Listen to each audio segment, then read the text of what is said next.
Hi hello welcome to my channel. నేను మీ లత. అందరు ఎలా ఉన్నారండి? బాగున్నారా? ఇవాళ మన వీడియో వచ్చేసి మినపవడ ఎలా చేసుకోవాలో చూపిస్తున్నాను.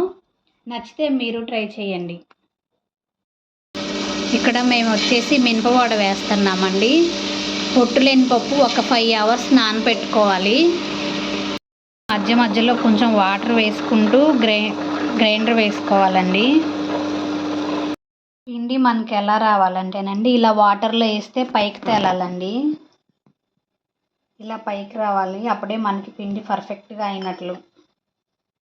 ఉన్న పిండిలోకండి కొంచెం జీలకర్ర వేసుకోవాలి,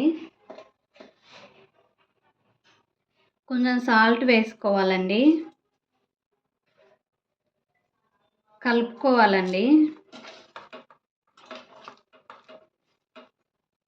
వేసేటప్పుడు అండి మనం కొంచెం చింతపండు వాటర్ కవర్కి రాసి మన చేతికి అద్దుకుంటేనండి వడ గోల్డ్ కలర్లోకి వస్తుందండి. క్రిస్పీగా బాల్స్ లాగా చేసుకోవాలండి. కొంచెం చింతపండు వాటర్ అద్దుకొని ఈ విధంగా చేసుకోవాలి. హోల్ పెట్టుకోవాలండి.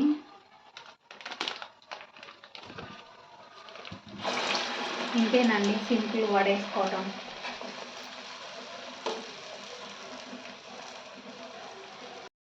వడలు వేసుకోవటం చాలా ఈజీ అండి. ఇలా గోల్డ్ కలర్ వచ్చాక తీసేయండి.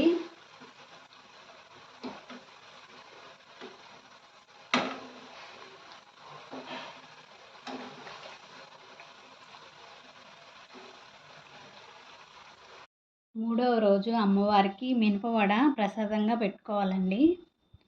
నచ్చితే మీరు ట్రై చేయండి. నా వీడియోస్ మీకు నచ్చినట్లయితే లైక్ చేయండి, షేర్ చేయండి, సబ్స్క్రైబ్ చేయండి, కామెంట్ పెట్టండి. Thanks for watching my videos అండి. Okay bye.